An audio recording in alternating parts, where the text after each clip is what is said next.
This is what it sounds like when your home goes up in flames. Another home, another wildfire as California burns again. This Army veteran is spending his wedding anniversary waiting, hoping that the house he left will be okay. My family grew up there, my kids, and I don't know, just sad. People have left with the bare essentials, whatever that may be. Well, the main thing was family and our pets. Everything else is replaceable. And that's what what I care about. 3 days on, and firefighters say they don't have the fires under control. More than 6,000 people have been forced to leave their homes, and the fire may reach Yosemite National Park, where ancient trees may burn too. The 8 largest fires since records began in California have happened in the last 5 years, with global temperatures rising. The US president is considering declaring a climate emergency, according to the US climate envoy John Kerry. It is less than ideal not to have the entire Congress full-throatedly adopting some of the measures that need to be taken so that the world can see a very united United States moving in this direction. Declaring a climate emergency would give President Biden additional powers to push his renewable energy agenda. But that won't stop these flames. Only the firefighters who battle on hope to do that. Louisa Pilbeam, BBC News. Well, journalist Tom Lydon joins us now from the town of Musade in California. Thanks for joining us. What's the latest situation on how the fires are moving? There was a meeting just a short time ago, about 2 hours ago, at the Mariposa High School. Packed house in a high school gymnasium to hear the very latest. 15,000 acres have burned so far. To put that in perspective, we're talking about 24 square miles or 60 kilometers. So it's an enormous, enormous area. The situation's dire, as you said, about 6,000 people evacuated so far, no deaths or injuries, but there is this little sort of glimmer of hope. And the glimmer of hope is this, that the fire appears to be moving in the northeast direction at an area called Bryceburg and Heights Cove. Bad news, that is closer to Yosemite National Park. It is into the Sierra National Forest, but it's in an area that is much less populated.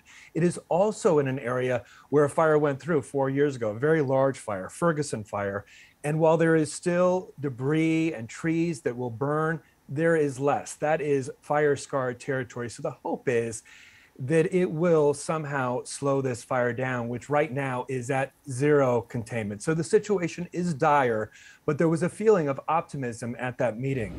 I'll also tell you, I am one of the evacuees. I've been staying with my husband and I have been staying with my mother, and we were in an evacuation advisory zone on the southern edge of this fire. Most of the activity right now is towards the north, but we were at the southern edge and we decided to get out while we could.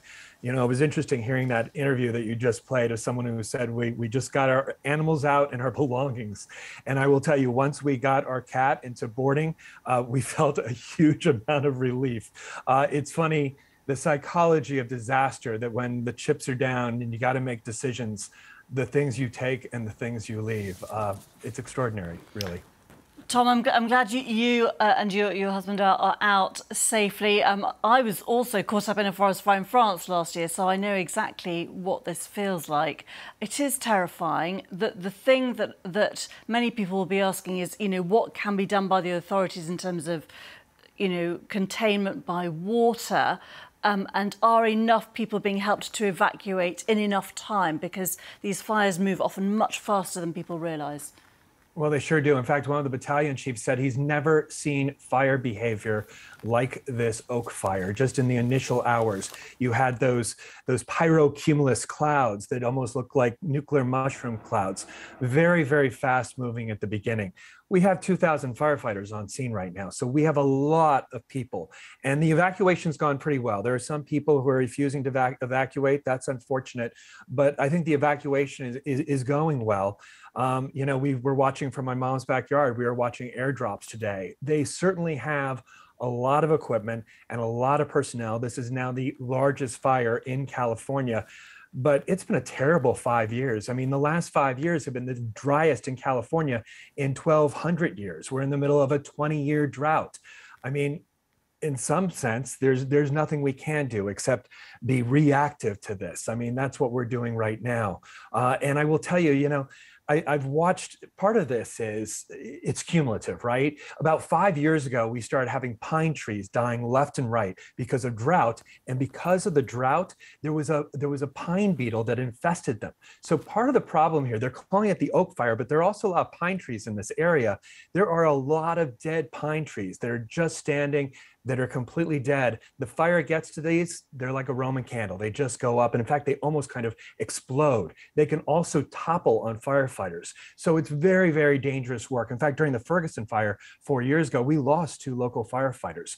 So, firefighters are dearly loved in Mariposa County, I'll tell you that. Yeah, I have seen those pine trees go up, and it is utterly terrifying. Tom, I hope everyone there stays as safe as possible and listens to the warnings to get out quickly whilst they can.